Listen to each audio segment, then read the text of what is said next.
What's up guys, welcome to another week's episode of GetPsyched. Now I am really looking forward to this one because today we're doing something a little bit different. We're doing a GetPsyched Q&A. Now over the past couple of weeks on all our social media feeds, Instagram, Twitter, Facebook, LinkedIn, we've been putting up a link to a SurveyMonkey where you could submit your questions. You can ask me anything you want in psychology, mental health, GetPsyched, studying, whatever it is that you're interested in those fields. And I was going to answer them on this episode of GetPsyched. And we're going to do this continually throughout the months and weeks ahead. So I'm going to keep that link live. You can always go into that SurveyMonkey link and you can check out your questions. You can submit some questions and I'll answer them in future episodes. Okay, so I'm going to answer as many of those questions as I can. I haven't actually looked at all of them yet, so it'll be kind of good to get a bit of a feel, a bit more of a casual feel perhaps to GetPsyched, a little bit more organic answers. So we're going to check out those questions now. Okay, so first question is, why is counselling or therapy harder for some than it is for others, such as the process of opening up and showing emotions? This is a pretty good question. I think anything in therapy, anything in counselling, or when it comes to just talking to somebody, people that you know or people that you don't know, is very subjective. So, for some people it might be harder because of personal circumstances. It might be harder because of the situation that they need to talk about. For some, it might be a little bit easier because they've talked to people before. Perhaps, I see a lot of clients who've never spoken to people before about their difficulties.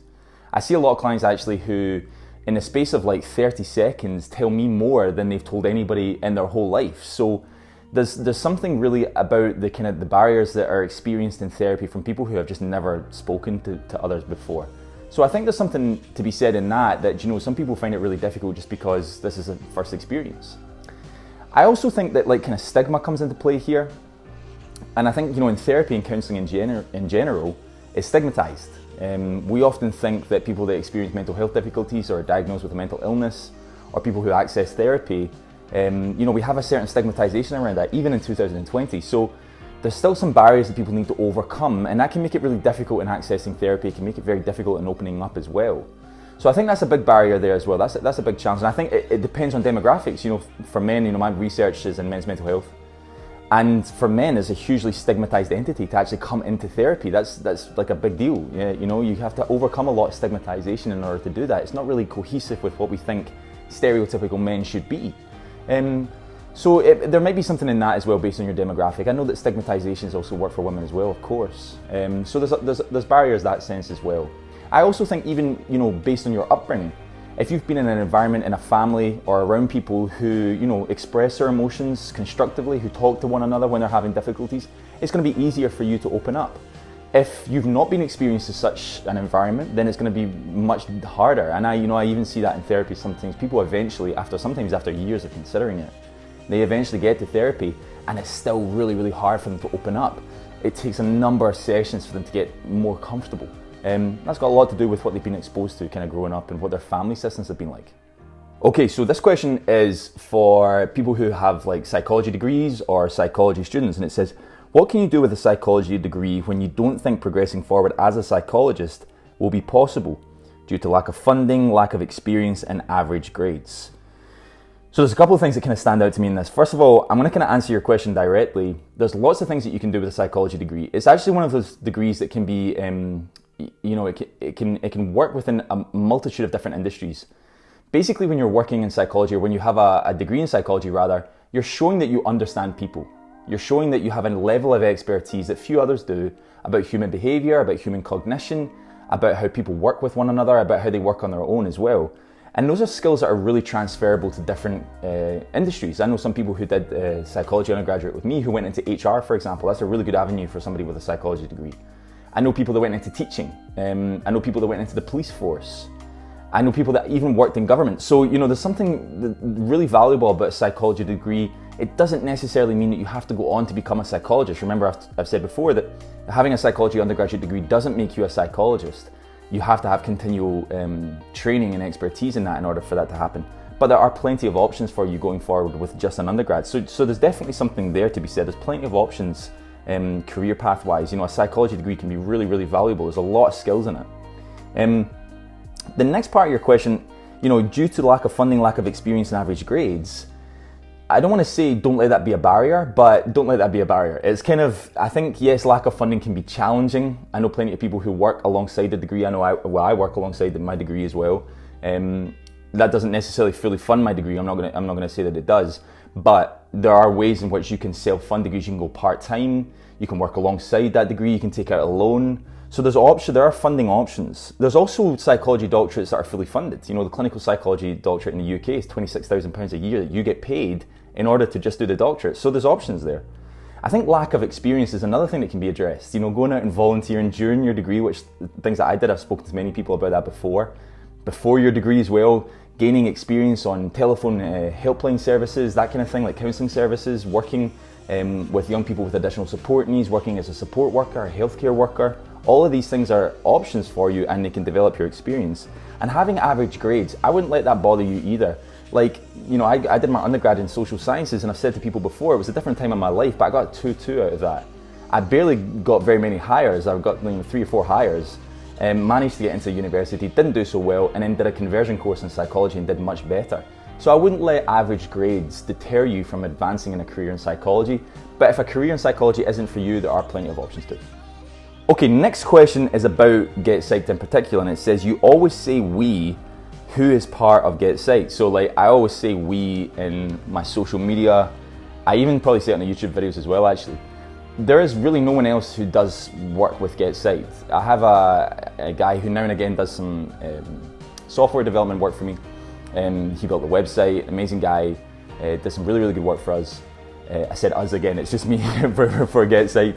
So yeah, fundamentally, for about almost 3 years now, 2.5 years now, it's been me that's put this all together. I learned how to edit, I learned how to video, I write the scripts, I film everything, I do all the social media. Now and again, I have, just over the past couple of months actually, I have an individual down south who's helping me a little bit with social media, but that doesn't have as massive a place anymore. So pretty much everything that you see from GetPsyched is me. Why do I say we? I did read this question before and I thought, I wonder why I do that, because in large, there's sometimes a bit of an insecurity in me, I won't lie, that I feel that GetPsyched needs to be seen as being bigger than it really is. So when I say we, sometimes I think I'm maybe making it out to be like a bigger organization or like a bigger entity. If I'm being honest with you, that's maybe something I try and do sometimes on social media. And more and more, I'm probably saying I now. I used to, I still do a number of different keynote talks with the BPS and other organizations. And I often say we, and you know, we at GetPsyched. And my wife was in the audience one time and she said, why do you always say we? This is all you that's doing this. So you need to kind of make sure that people know that. And she's right, you know, fundamentally this is just me. But I'll be honest with you, sometimes I say we to make GetPsyched seem a little bit bigger than it is sometimes. Okay, next question is, how do you balance doing GetPsyched, working, and your psychology doctorate? That's a really good question. It's one that I talk about a lot at keynotes that I do. I've written a blog post on it really early on, actually. One of my first blog posts I wrote on the website. You can check that out at getpsyched.org.uk. I did that. Actually balancing things, it's actually a really difficult question to answer because there's no one answer to it. The doctorate, you know, my first year I went part-time on my stage 1, my counselling psychology doctorate.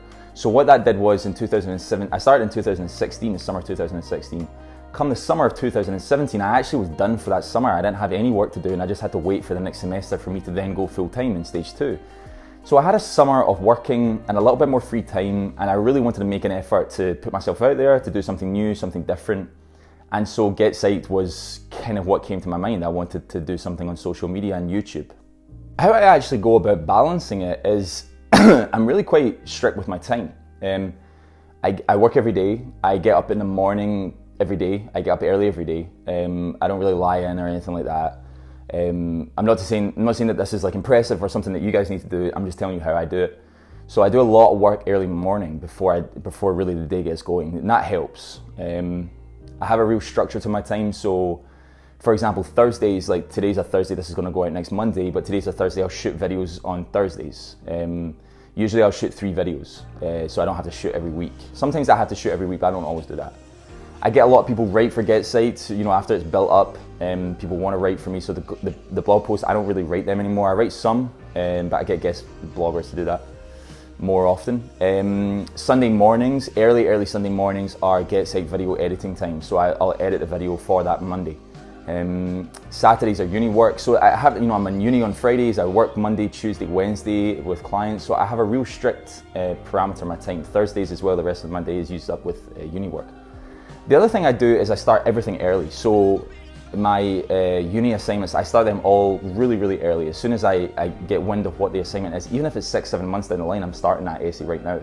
There's been times where I've finished an essay 2-3 months in advance before it's even due.